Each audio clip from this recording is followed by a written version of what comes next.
ہے کوئی مجھ سے استغفار کرنے والا کہ میں اس کی استغفار کو قبول فرماؤں، توبہ کو قبول فرماؤں؟ ہے کوئی مجھ سے رزق طلب کرنے والا؟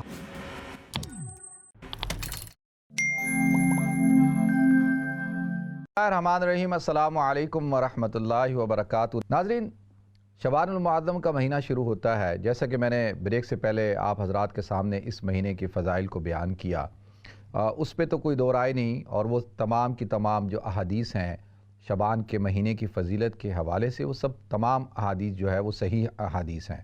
لہذا اب آ جاتے ہیں شب برات کے حوالے سے۔ حضور اکرم صلی اللہ علیہ وسلم کی چند احادیث میں پیش کر دیتا ہوں۔ ایک مشہور حدیث ہے، اما عائشہ صدیقہ رضی اللہ تعالیٰ عنہ ارشاد فرماتی ہیں کہ ایک رات میں نے دیکھا کہ حضور اکرم صلی اللہ علیہ وسلم آپ اپنے بستر سے اٹھے اور گھر سے باہر نکلے، تو اما عائشہ فرماتی ہیں کہ میں بھی آپ صلی اللہ علیہ وسلم کے پیچھے جانے لگی، اور میں نے دیکھا کہ اللہ کے رسول صلی اللہ علیہ وسلم جو ہے وہ آپ جنت البقیع تشریف لے گئے، اور آپ نے وہاں پر جا کر جو جنت البقیع کے مدفونین ہیں، شہداء ہیں، ان کے لیے اللہ کے رسول صلی اللہ علیہ وسلم نے دعا مانگی۔ تو لہذا آپ فرماتی ہیں کہ میں جلدی سے گھر آ گئی، حضور صلی اللہ علیہ وسلم آئے، اور میں اس حدیث کا مفہوم بیان کر رہا ہوں۔ تو حضور سے پوچھا کہ بھئی، حضور نے کہا کہ تم میرے پیچھے آئی تھی، کیا تمہیں اس بات کا اندیشہ تھا کہ میں تمہاری باری میں کسی اور کی باری میں کسی اور زوجہ کے ہاں چلا جاؤں؟ تو کہا یا رسول اللہ بالکل میرا یہی گمان تھا۔ تو اللہ کے رسول صلی اللہ علیہ وسلم نے ارشاد فرمایا کہ اللہ اور اس کا رسول کیسے اس طرح کا کام کر سکتا ہے، یعنی جو انصاف ہے، انصاف سے ہی کام ہوگا، کیونکہ آپ کی باری ہے آج۔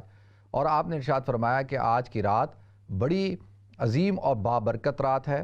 آج کی رات اللہ رب العزت آسمان دنیا پہ نزول فرماتے ہیں، اور قبیلہ بنو کلب کی بکریوں کی تعداد کے بقدر اللہ تعالیٰ اس امت کی گناہ گاروں کی مغفرت فرماتے ہیں۔ تو لہذا ایک حدیث یہ ہے۔ اسی طریقے سے اب اس حدیث کے اندر جو ہے وہ وضاحت کے ساتھ اس بات کو بیان کر دیا گیا، تین باتیں بیان کی گئی۔ ایک یہ کہ اللہ کے رسول صلی اللہ علیہ وسلم قبرستان تشریف لے گئے۔ تو لہذا ناظرین، اگر کوئی شخص جو ہے زندگی میں ایک دفعہ قبرستان چلا جاتا ہے اس رات میں، تو وہ یقینی طور پر حضور کی اس سنت کو پورا کرے گا، لیکن یہ نہیں کہ وہ ہر سال جائے۔ ہاں، کبھی چلا جائے، زندگی میں ایک دفعہ دو دفعہ چلا جاتا ہے تو بالکل یہ جانا جائز ہے، لیکن قبرستان آج کل قبرستانوں کا جو ماحول بنا ہوتا ہے، خاص طور پہ ہندوستان پاکستان میں، وہاں پر تو میلہ لگا ہوا ہوتا ہے، اور وہاں پر اسکرینیں لگی ہوئی ہوتی ہیں، اور مختلف قسم کے پروگرامز، قوالیاں، نعتیں، اور پتہ نہیں کیا کیا قبرستان میں ہو رہا ہوتا ہے، تو وہ تو ایسا لگتا ہے جیسا میلے کا سما ہے۔ تو لہذا عبرت حاصل کرنے کے لیے قبرستان جانا اور مرحومین کی دعا کے لیے جانا تو بالکل جائز ہے، آدمی جا سکتا ہے، ٹھیک ہے، لیکن اس کو ضروری سمجھنا اور جو نہ جائے اس کو برا بھلا کہنا، یہ بات ٹھیک نہیں ہے۔ اس حد تک رکھیں کہ جیسے حضور گئے ہم بھی چلے جائیں، زندگی میں ایک دفعہ چلے جائیں، دو دفعہ چلے جائیں، اور قبر آخرت کی تیاری کے لیے، اب قبر آخرت کی یاد کے لیے۔ تو ایک بات تو یہ ہو گئی۔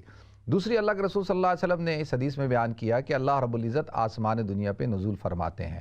تو لہذا اس سے تو یہ بات پتہ چلی کہ یہ رات جو ہے بڑی عظمت والی رات ہے، کیونکہ اس رات میں اللہ تعالیٰ آسمان دنیا پہ نزول فرماتے ہیں۔ اور دوسری حدیث کے اندر ہے کہ سورج غروب ہوتے ہی اللہ تعالیٰ اعلان کرنا شروع کر دیتے ہیں، جس کو حضرت علی رضی اللہ تعالیٰ عنہ نے بیان کیا ہے کہ ہے کوئی مجھ سے رزق طلب کرنے والا کہ میں اس کو رزق دوں، ہے کوئی مجھ سے استغفار کرنے والا کہ میں اس کی توبہ کو قبول فرماؤں، ہے کوئی اپنی پریشانیوں کو دور کرنے کے لیے مجھے پکارے تو میں اس کی پریشانیاں دور کروں۔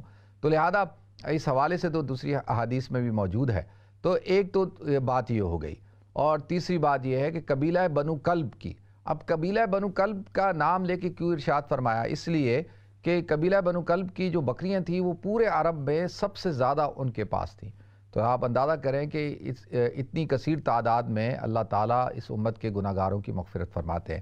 لہذا حضرت علی رضی اللہ تعالیٰ کی حدیث ہے، حضرت علی رضی اللہ تعالیٰ ارشاد فرماتے ہیں کہ جب یہ نصف شعبان کی رات ہوتی ہے تو اللہ رب العزت آسمان دنیا پہ نزول فرماتے ہیں غروب کے بعد، اور اعلان کرتے ہیں ہے کوئی مجھ سے استغفار کرنے والا کہ میں اس کی استغفار کو قبول فرماؤں، توبہ کو قبول فرماؤں، ہے کوئی مجھ سے رزق طلب کرنے والا حل من مسترزقن فارزقھا کہ میں اس کو رزق دوں، اور کوئی ہے مجھ سے کوئی پریشان حال جو دعا مانگے میں اس کی پریشانیوں کو دور کروں۔ اور اللہ کے رسول صلی اللہ علیہ وسلم کی حدیث میں حضرت علی فرماتے ہیں کہ حضور نے یہ فرمایا کہ فقوموا لیلہا، کہ اس رات کے اندر قیام کرو وتصوموا نہارہا، اور دن کے اندر جو ہے صوموا نہارہا، دن کے اندر جو ہے وہ روزہ رکھو۔ تو لہذا اور اس سے اب یہ بات پتہ چلی کہ بھئی رات کو قیام کرنا، نماز پڑھنا، عبادت کرنا اور نوافل کا اہتمام کرنا، اپنے آپ کو دعاؤں میں لگانا، اور جس طریقے سے حدیث میں آتا ہے کہ جو اپنی مغفرت کی دعا مانگنا، کثرت کے ساتھ استغفار پڑھنا اور اللہ سے رزق طلب کرنا، جیسے میں نے عرض کی طریقے سے اپنی پریشانیوں کو دور کرنے کے لیے دعا مانگنا، کتنے مسائل ہیں، پریشانیاں ہیں، تو ان کے لیے اللہ کے سامنے جو ہے اپنے ہاتھوں کو پھیلانا، اپنی جھولیوں کو پھیلانا۔ تو لہذا یہ اور کیا ہے کہ رات کے وقت میں عبادت کرنی ہے۔ اور اب عبادت دیکھیں ناظرین، کوئی خاص طریقہ عبادت کا نہیں ہے۔ عبادت کس چیز کا نام ہے؟ عبادت ذکر اذکار کا نام ہے، عبادت دعاؤں کا نام ہے، عبادت قرآن کی تلاوت کا نام ہے، عبادت نوافل کے پڑھنے کا نام ہے۔ اور حدیث میں آتا ہے کہ جو شخص عشاء کی نماز جماعت کے ساتھ پڑھ لے اور فجر کی نماز جماعت کے ساتھ پڑھ لے تو اس کو پوری رات جاگنے کا ثواب ملتا ہے۔ تو کم سے کم درجہ تو یہ ہونا چاہیے کہ ہم عشاء کی نماز جماعت کے ساتھ پڑھیں اور فجر کی نماز جماعت کے ساتھ پڑھیں، تاکہ ہمیں پوری جو رات ہے وہ اس عبادت کا ثواب ملے۔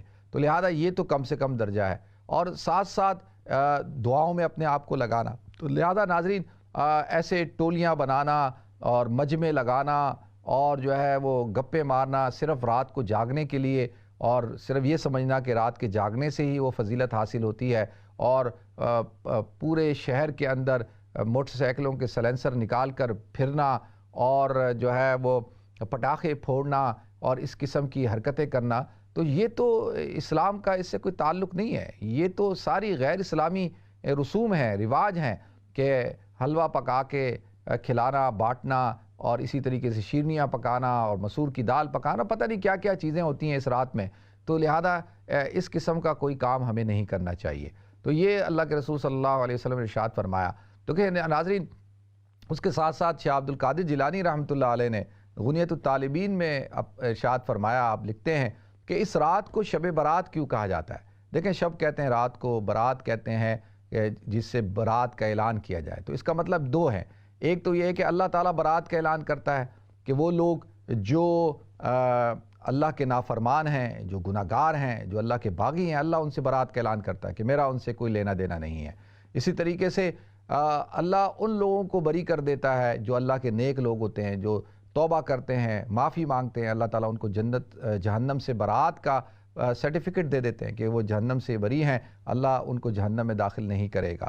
تو لہذا ناظرین، اسی لیے جب اللہ کے رسول صلی اللہ علیہ وسلم سے پوچھا گیا کہ اس رات کی فضیلت کیا ہے، تو اللہ کے رسول صلی اللہ علیہ وسلم نے ارشاد فرمایا کہ اللہ تعالیٰ آسمان دنیا میں نزول فرماتے ہیں۔ اس کا مفہوم یہ ہے کہ اللہ تعالیٰ تمام مخلوقات کو معاف کر دیتے ہیں، تمام مخلوق کو معاف کرتے ہیں، مگر چند لوگ ہیں اللہ تعالیٰ ان کو معاف نہیں کرتا۔ ایک حدیث میں آتا ہے الا المشرک، اور مشاہن کو، یعنی مشرک وہ جو شرک کرتا ہے اللہ تعالیٰ کے ساتھ، تو اللہ تعالیٰ اس کو اس رات میں معاف نہیں کرتے۔ مشاہن کہتے ہیں اس شخص کو جو دل کے اندر کینہ رکھتا ہے، بغض رکھتا ہے۔ تو لہذا جو آدمی دوسرے مسلمان کے بارے میں کینہ رکھے گا، بغض رکھے گا، اللہ تعالیٰ اس کو بھی معاف نہیں فرمائیں گے۔ اور احادیث کے اندر آتا ہے کہ جو قاطع الرحم ہے، کہ جو رشتہ داروں سے تعلق ختم کرتا ہے، توڑتا ہے، اور اسی طریقے سے وہ شخص جو والدین کا نافرمان ہے، اسی طریقے سے وہ شخص جو زانی ہے، اور اسی طریقے سے وہ شخص جو بدکردار ہے، جو شرابی ہے اور جو متکبر ہے، اسی طریقے سے وہ شخص جو تکبر کی وجہ سے اپنے کپڑوں کو جو ہے ٹخنوں سے نیچے کرتا ہے، اور یہ وہ لوگ بھی ہیں ناظرین جو قتل کرتا ہے، قاتل ہے، یہ ان سب لوگوں کی بھی اللہ تعالیٰ اس رات کے اندر مغفرت نہیں فرماتے۔ تو لہذا ناظرین، اس حوالے سے کہ یہ رات مغفرت کی رات ہے، اللہ سے مانگنے کی رات ہے، حضور اکرم صلی اللہ علیہ وسلم نے ارشاد فرمایا کہ پورے سال کے اندر اللہ تعالیٰ نے 5 راتوں کو رکھا ہے کہ جن راتوں میں اللہ تعالیٰ دعاؤں کو قبول فرماتے ہیں۔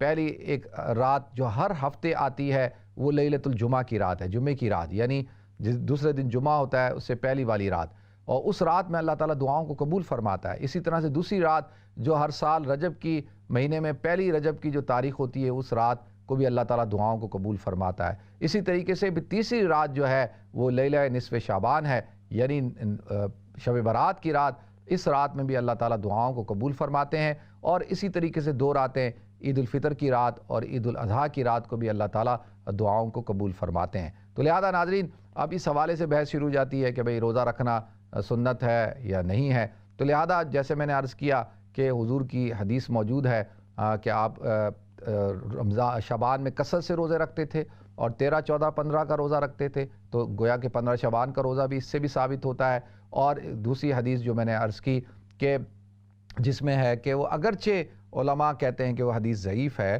لیکن فضائل کے اندر ضعیف حدیث کے اوپر عمل کیا جا سکتا ہے، اور اس طرح سے تواتر چلا آ رہا ہے کہ 15 شعبان کو روزہ رکھنا مستحب ہے۔ اب اس بحث میں نہ پڑیں، جو حضرات بدعت تو کوئی بھی نہیں کہتا، یہ ضرور ہے کہ بھئی جو رکھتا ہے ٹھیک ہے، اس کو ثواب ملتا ہے، جو نہیں رکھتا اس کو گناہ نہیں ملتا۔ تو لہذا رات کو عبادت کریں اور ہو سکتا ہے تو دن کو روزہ رکھیں، اور ویسے بھی شعبان میں کثرت کے ساتھ روزے رکھنے چاہیے۔ اللہ تعالیٰ مجھے آپ کو ہم سب کو عمل کرنے کی توفیق عطا فرمائے۔ وآخر دعوانا الحمدللہ رب العالمین۔